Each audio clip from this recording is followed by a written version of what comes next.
From our archives, the Billy Graham Classics.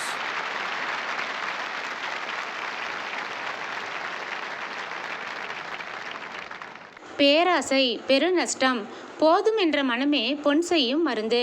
போதுமென்ற மனதுடனே கூடிய தேவ பக்தியே மிகுந்த ஆதாயம். உலகத்தில் நாம் ஒன்றும் கொண்டு வந்ததும் இல்லை, இதிலிருந்து நாம் ஒன்றும் கொண்டு போவதும் இல்லை.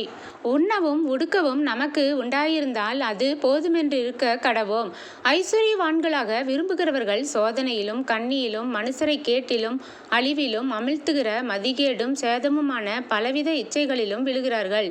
பண ஆசை எல்லா தீமைக்கும் வேறாயிருக்கிறது. சிலர் அதை இச்சித்து விசுவாசத்தை விட்டு வழுவி அநேக வேதனைகளாலே தங்களை உருவ குத்தி கொண்டிருக்கிறார்கள். நீயோ தேவனுடைய மனுஷனே, இவைகளை விட்டோடி நீதியையும் தேவபக்தியையும் விசுவாசத்தையும் அன்பையும் பொறுமையையும் சாந்த குணத்தையும் அடையும்படி நாடு. விசுவாசத்தின் நல்ல போராட்டத்தை போராடு. நித்திய ஜீவனை பற்றிக்கொள். அதற்காகவே நீ அழைக்கப்பட்டாய். 1 தீமோத்தேயு 6ஆம் அதிகாரம் 6ஆம் வசனத்திலிருந்து 12 வரை. மண்ணாசை பெண்ணாசை பொன்னாசை கொண்டு உயிர் இழந்தோர் பலர். பிறர் பொருட்கள் மீது ஆசை கொண்டு அவமானம் அடைந்தோர் பலர். தகாத இன்பங்களில் ஆசை கொண்டு வாழ்வு இழந்தோர் பலர். கண்களின் இச்சைகளால் இழுப்புண்டு நல்வாழ்வை நழுவ விட்டோர் பலர்.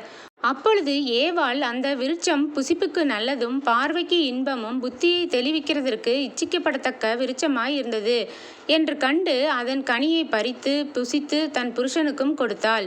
அவனும் புசித்தான். நமக்கு எது வேண்டாம் என்று ஆண்டவருக்கு தான் சரியாய் தெரியும். அவர் வேண்டாம் என்று தடுத்துள்ள பொருள் மீது அல்லது இன்பத்தின் மீது அல்லது வேறெந்த காரியத்தின் மீதும் நாம் ஆசை கொண்டால் அவதியுறுவது அதிக நிச்சயம். பிறர் பொருளுக்கு ஆசைப்படுவது பெரும் பாவமாகும். பிறர் பொருளை இச்சியாதிருப்பாயாக.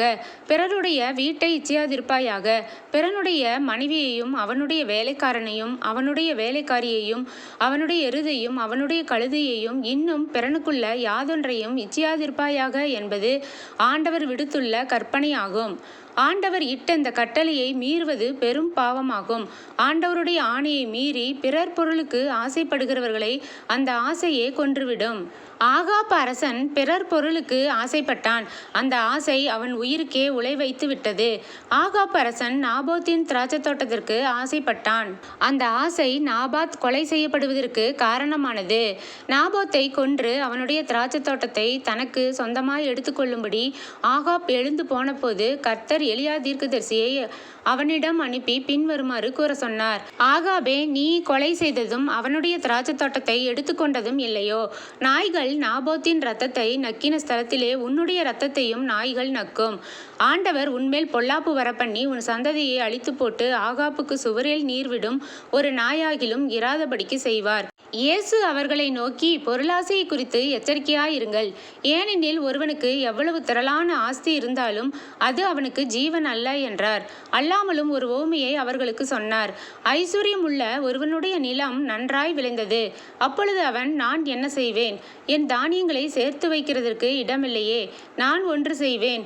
என் களஞ்சியங்களை இடித்து பெரிதாக கட்டி எனக்கு விளைந்த தானியத்தையும் என் பொருட்களையும் அங்கே சேர்த்து வைத்து, பின்பு, ஆத்துமாவே, உனக்காக அநேக வருஷங்களுக்கு அநேகம் பொருட்கள் சேர்த்து வைக்கப்பட்டிருக்கிறது. நீ இளைப்பாரி புசித்து குடித்து பூரிப்பாயிரு என்று என் ஆத்துமாவோடே சொல்லுவேன் என்று தனக்குள்ளே சிந்தித்து சொல்லிக் கொண்டான். தேவனோ அவனை நோக்கி, மதிகேடனே, உன் ஆத்துமா உன்னிடத்திலிருந்து இந்த ராத்திரியிலே எடுத்துக்கொள்ளப்படும். அப்பொழுது நீ சேகரித்தவைகள் யாருடையதாகும் என்றார். தேவனிடத்தில் ஐஸ்வர்யவானாயிராமல் தனக்காகவே பொக்கிஷங்களை சேர்த்து வைக்கிறவன் இப்படியே இருக்கிறான் என்றார். பின்னும் அவர் தம்முடைய சீசரை நோக்கி, இப்படி இருக்கிறபடியினால் எண்ணத்தை உண்போம் என்று உங்கள் ஜீவனுக்காகவும் எண்ணத்தை உடுப்போம் என்று உங்கள் சரீரத்துக்காகவும் கவலைப்படாதிருங்கள் என்று உங்களுக்கு சொல்லுகிறேன். ஆகாரத்தை பார்க்கிலும் ஜீவனும் உடையை பார்க்கிலும் சரீரமும் விசேஷித்தவைகளாய் இருக்கிறது. காகங்களை கவனித்து பாருங்கள். அவைகள் விதைக்கிறதும் இல்லை, அறுக்கிறதும் இல்லை. அவைகளுக்கு பண்டசாலையும் இல்லை, களஞ்சியமும் இல்லை. இல்லாவிட்டாலும் அவைகளையும் தேவன் பிழைப்பூட்டுகிறார். பறவைகளை பார்க்கிலும் நீங்கள் எவ்வளவோ விசேஷித்தவர்களாய் இருக்கிறீர்கள். கவலைப்படுகிறதினால் உங்களில் எவன் தன் சரீர அளவோடு ஒரு முழத்தை கூட்டுவான்?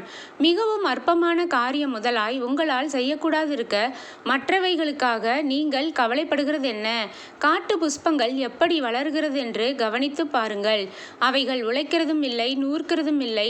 என்றாலும் சாலமோன் முதலாய் தன் சர்வ மகிமையிலும் அவைகளில் ஒன்றைப் போலாகிலும் உடுத்தியிருந்ததில்லை என்று உங்களுக்கு சொல்லுகிறேன். இப்படி இருக்க அற்ப விசுவாசிகளே, இன்றைக்கு காட்டிலிருந்து நாளைக்கு அடுப்பிலே போடப்படுகிற புல்லுக்கு தேவன் இவ்விதமாய் உடுத்துவித்தால் உங்களுக்கு உடுத்துவிப்பது அதிக நிச்சயம் அல்லவா? ஆகையால் எண்ணத்தை உண்போம், எண்ணத்தை குடிப்போம் என்று நீங்கள் கேளாமலும் சந்தேகப்படாமலும் இருங்கள். இவைகள் எல்லாம் உலகத்தார் நாடி தேடுகிறார்கள். இவைகள் உங்களுக்கு வேண்டியவைகள் என்று உங்கள் பரமபிதா அறிந்திருக்கிறார். தேவனுடைய ராஜ்யத்தையே தேடுங்கள், அப்பொழுது இவைகளெல்லாம் உங்களுக்கு கூட கொடுக்கப்படும். பண ஆசை எல்லா தீமைக்கும் வேறாய் இருக்கிறது. விசுவாசத்தை விட்டு வழி விலகி போயுள்ளார்கள். யூதாஸ் காரியோத் பண ஆசை கொண்டான், பணத்தை இச்சித்தான். அப்பண ஆசை அவனை ஆண்டவரிடமிருந்து வழி விலகி போக பண்ணியது. அப்பண ஆசை அவனை நான்று கொண்டு சாகுமாறு செய்துவிட்டது. அவனுடைய சரீரம் சாகும் முன்னரே அவனுடைய ஆத்துமா செத்துவிட்டது. எப்பொழுது பண ஆசையால் இயேசுவை விட்டு பிரிந்தானோ அப்பொழுதே இவன் ஆத்துமா செத்துவிட்டது. ஆகாப் போன்றவர்களுக்கும் யூதாஸ் போன்றவர்களுக்கும் பேராசை மதிகேடன் போன்றவர்களுக்கும் கர்த்தராகிய இயேசு கிறிஸ்து விடுத்துள்ள எச்சரிப்பு இதுதான். தேவனிடத்தில் ஐஸ்வரியவான்களாய் இராமல் தனக்காகவே பொக்கிஷங்களை சேர்த்து வைக்கிறவன் இப்படியே இருக்கிறான்.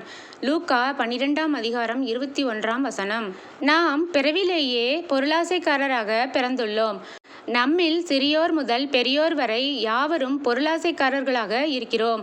சத்திய வேதாகமம் இவ்வுண்மையை வெகு தெளிவாய் எடுத்துக்காட்டியுள்ளது. அவர்களில் சிறியோர் முதல் பெரியோர் மட்டும் ஒவ்வொருவரும் பொருளாசைக்காரர்கள். மற்ற கொடிய பாவங்களைப் போல் பேராசையும் நம்மை கொன்று நரகத்தில் தள்ள வல்லதொரு கொடிய பாவமாகும்.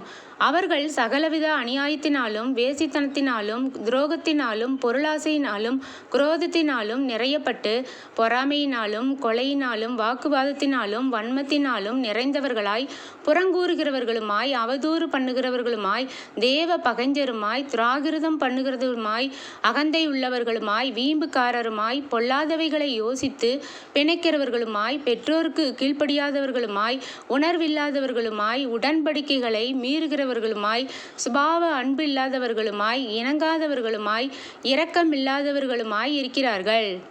இப்படிப்பட்டவைகளை செய்கிறவர்கள் மரணத்திற்கு பாத்திரராய் இருக்கிறார்கள் என்று தேவன் தீர்மானித்த நீதியான தீர்ப்பை அவர்கள் அறிந்திருந்தும் அவைகளை தாங்களே செய்கிறதும் அல்லாமல் அவைகளை செய்கிற மற்றவர்களிடத்தில் பிரியப்படுகிறவர்களுமாய் இருக்கிறார்கள். ரோமர் 1ஆம் அதிகாரம் 29-32 வசனங்கள். நாம் மனந்திரும்பி விபச்சாரம், கொலை, களவு, பொய் போன்ற மாபெரும் கொடிய பாவங்களை விட்டு விலகுவது போல் பிறர் பொருளை இச்சித்தலையும் விட்டு விலக வேண்டும். தேவன் தந்துள்ள கற்பனையை நோக்குங்கள். விபச்சாரம் செய்யாதிருப்பாயாக, களவு செய்யாதிருப்பாயாக, பொய் சாட்சி சொல்லாதிருப்பாயாக, இச்சியாதிருப்பாயாக. மற்ற பாவங்கள் செய்கிறவர்களைப் போல் பொருளாசைக்காரரும் தேவனுடைய ராஜ்யத்தை சுதந்திரிப்பதில்லை என்று பரிசுத்த வேதாகமம் பறைசாற்றியுள்ளது. அநியாயக்காரர் தேவனுடைய ராஜ்யத்தை சுதந்திரிப்பதில்லை என்று அறியீர்களா? வஞ்சிக்கப்படாதிருங்கள். வேசி மார்க்கத்தாரும் விக்கிரக ஆராதனைக்காரரும் விபச்சாரக்காரரும் சுய புணர்ச்சிக்காரரும் ஆண் புணர்ச்சிக்காரரும் திருடரும் பொருளாசைக்காரரும் வெறியரும் உதாசீனரும் கொள்ளைக்காரரும் தேவனுடைய ராஜ்யத்தை சுதந்திரிப்பதில்லை. உங்களில் சிலர் இப்படிப்பட்டவர்களாய் இருந்தீர்கள். ஆயினும் கர்த்தராகிய இயேசுவின் நாமத்தினாலும் நமது தேவனுடைய ஆவியினாலும் கழுவப்பட்டீர்கள், பரிசுத்தமாக்கப்பட்டீர்கள், நீதிமான்கள் ஆக்கப்பட்டீர்கள். எல்லாவற்றையும் அனுபவிக்க எனக்கு அதிகாரம் உண்டு. ஆகிலும் எல்லாம் தகுதியாய் இராது. எல்லாவற்றையும் அனுபவிக்க எனக்கு அதிகாரம் உண்டு. ஆயினும் நான் ஒன்றுக்கும் அடிமைப்படமாட்டேன். வயிற்றுக்கு போஜனமும் போஜனத்திற்கு வயிறும் ஏற்கும். ஆனாலும் தேவன் இதையும் அதையும் அழிய பண்ணுவார். சிலருக்கு வயிறு தான் தெய்வமாகி விடுகிறது, சிலருக்கு சிற்றின்பம்தான் தெய்வமாகி விடுகிறது, சிலருக்கு பணம்தான் தெய்வமாகி விடுகிறது. அவர்கள் அல்லும் பகலும் ஓயாது ஒளியாது முழு மூச்சுடனும் பணத்தையே தேடுகிறார்கள், பணத்தையே எப்பொழுதும் நாடுகிறார்கள், பணத்தையே கும்பிடுகிறார்கள். பண ஆசை அவர்கள் இருதயத்தை எல்லாம் நிரப்பி விடுகிறது, அவர்கள் கண்களை எல்லாம் மூடி விடுகிறது. ஒரு வெள்ளி காசுதனை நம் கண்ணருகே கொண்டு வந்து அதை நம் கண்ணில் ஒட்டி வைத்து கொண்டால் அக்கண்களால் நாம் சூரியனை கூட பார்க்க முடியாதபடி அந்த வெள்ளிக்காசு நம் பார்வையை மறைத்துவிடும். அதுபோல இருதயத்தில் ஒட்டி கொண்டு அதனை அடிமைப்படுத்தி கொண்டிருக்கும் பண ஆசை நாம் கிறிஸ்துவை காண முடியாதபடி நம்மை தடுத்து விடுகிறது. அப்பண ஆசையே நமக்கு ஒரு விக்கிரக ஆராதனை போல் ஆகிவிடுகிறது. பொருளாசை ஒரு வகை விக்கிரக ஆராதனையே என்று பரிசுத்த வேதாகமம் எச்சரிக்கிறது. மனுஷன் உலகம் முழுவதையும் ஆதாயப்படுத்தி கொண்டாலும் தன் ஜீவனை நஷ்டப்படுத்தினால் அவனுக்கு லாபம் என்ன? யுத்தங்களும் படையெடுப்புகளும் கொள்ளைகளும் கொலைகளும் காரணம் பொருளாசைதான். பொய்யுக்கும் புரட்டுக்கும் காரணம் பொருளாசைதான். சண்டைகளுக்கும் சச்சரவுகளுக்கும் காரணம் பொருளாசைதான். பாலில் நீர் ஊற்றுவதற்கும் தானியத்தில் கல்லும் மண்ணும் போடுவதற்கும் காரணம் பொருளாசைதான். சூதாட்டத்திற்கும் குதிரை பந்தய ஓட்டத்திற்கும் காரணம் பொருளாசைதான். இப்பொருளாசை எத்தனை இதயங்களை பிழிந்து திக்குமுக்காட செய்து கொண்டிருக்கிறது தெரியுமா? எத்தனை குடும்பங்களை நாசமாக்கி இருக்கிறது தெரியுமா? எத்தனை நாடுகளை கெடுத்திருக்கிறது தெரியுமா? பொருளாசை பேராசை மனிதனை கொல்லும் ஒரு கொடிய பாவம். ஐஸ்வர்யமுள்ள வாலிபன் ஒருவன் இயேசுவிடம் வந்தான். இயேசு அவனை பார்த்து அவனிடத்தில் அன்பு கூர்ந்து, உன்னிடத்தில் ஒரு குறை உண்டு. நீ போய் உனக்கு உண்டானவைகளை எல்லாம் விற்று தரித்திரருக்கு கொடு. அப்பொழுது பரலோகத்தில் உனக்கு பொக்கிஷம் உண்டாயிருக்கும். பின்பு சிலுவையை எடுத்துக்கொண்டு என்னை பின்பற்றி வா என்றார். அவன் மிகுந்த ஆஸ்தியுள்ளவனாய் இருந்தபடியினால் இந்த வார்த்தையை கேட்டு மனமடிந்து துக்கத்தோடே போய்விட்டான். அப்பொழுது இயேசு சுற்றி பார்த்து தம்முடைய சீசரை நோக்கி, ஐஸ்வர்யம் உள்ளவர்கள் தேவனுடைய ராஜ்யத்தில் பிரவேசிப்பது எவ்வளவு அரிதாயிருக்கிறது என்றார். சீசர்கள் அவருடைய வார்த்தைகளை குறித்து ஆச்சரியப்பட்டார்கள். இயேசு பின்னும் அவர்களை நோக்கி, பிள்ளைகளே, ஐஸ்வர்யத்தின் மேல் நம்பிக்கையாயிருக்கிறவர்கள் தேவனுடைய ராஜ்யத்தில் பிரவேசிப்பது எவ்வளவு அரிதாயிருக்கிறது. ஐஸ்வர்யவான் தேவனுடைய ராஜ்யத்தில் பிரவேசிப்பதை பார்க்கிலும் ஒட்டகமானது ஊசியின் காதிலே நுழைவது எளிதாயிருக்கும் என்றார். அவர்கள் பின்னும் அதிகமாய் ஆச்சரியப்பட்டு, அப்படியானால் யார் ரட்சிக்கப்படக்கூடும் என்று தங்களுக்குள்ளே சொல்லிக் கொண்டார்கள். இயேசு அவர்களை பார்த்து, மனுஷரால் இது கூடாததுதான், தேவனால் இது கூடாதது அல்ல. தேவனாலே எல்லாம் கூடும் என்றார். பணக்காரராய் இருப்பது பாவமல்ல. ஆனால் அப்பணம் கிறிஸ்துவ நீதி நெறிப்படி சம்பாதிக்கப்பட்டதாய் இருக்க வேண்டும். அது கிறிஸ்துவை ஒதுக்கி வைத்துவிட்டு சம்பாதிக்கப்பட்ட செல்வமாய் இருக்கக்கூடாது. அது கிறிஸ்து தந்த செல்வமாய் இருக்க வேண்டும். அது கிறிஸ்துவின் ராஜ்யத்திற்கென்றும் கிறிஸ்துவின் நாம மகிமைக்கென்றும் செலவிடப்பட வேண்டும். வேதாகமத்தில் சில ஐஸ்வர்யவான்கள் தங்கள் ஐஸ்வர்யத்தை கிறிஸ்துவின் நாம மகிமைக்கென்று செலவிட்டதை காண்கிறோம். இயேசுவுக்கு சீடனும் ஐஸ்வர்யவானுமாய் இருந்த யோசேப்பு என்னும் பேர் கொண்ட அரிமத்தியா ஊரான் இயேசுவுக்கென்று தன்னுடைய பொருளை மனப்பூர்வமாய் செலவிட்டதை பற்றி வாசிக்கிறோம். நம்முடைய செல்வத்தை நமக்கென்று மட்டும் வைத்துக்கொள்ள கூடாது. தேவைப்படுபவர்களுக்கு மனமுவந்து கொடுத்து சேவை செய்ய வேண்டும். கைமாறு கருதாது பிறருக்கு உதவி செய்ய வேண்டும். நம்முடைய உடல், பொருள், ஆவி அனைத்தும் ஆண்டவருக்கென்று அர்ப்பணம் செய்யப்பட வேண்டும். ஐஸ்வர்யவான்களுக்கு மட்டுமல்ல, ஏழைகளுக்கும் பண ஆசை உண்டு, பேராசை உண்டு, பிறர் பொருள் மீது இச்சை உண்டு.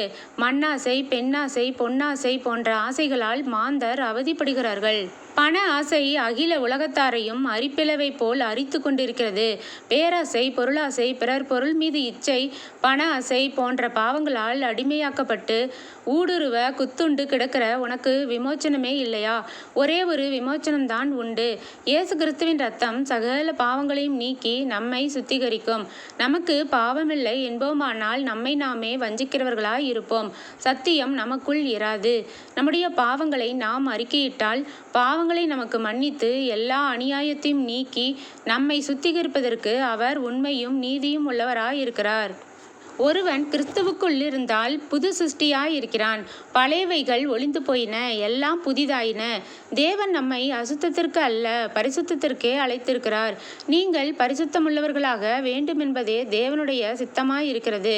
கிறிஸ்து இயேசுவுக்குட்பட்டவர்களாய் இருந்து மாம்சத்தின்படி நடவாமல் ஆவியின்படியே நடக்கிறவர்களுக்கு ஆக்கினை தீர்ப்பில்லை. ஆமேன். ஃபீஸ்ட் ஆஃப் ஹெவன் யூடியூப் சேனலை சப்ஸ்கிரைப் செய்யுமாறு அன்புடன் கேட்டுக்கொள்கிறேன்.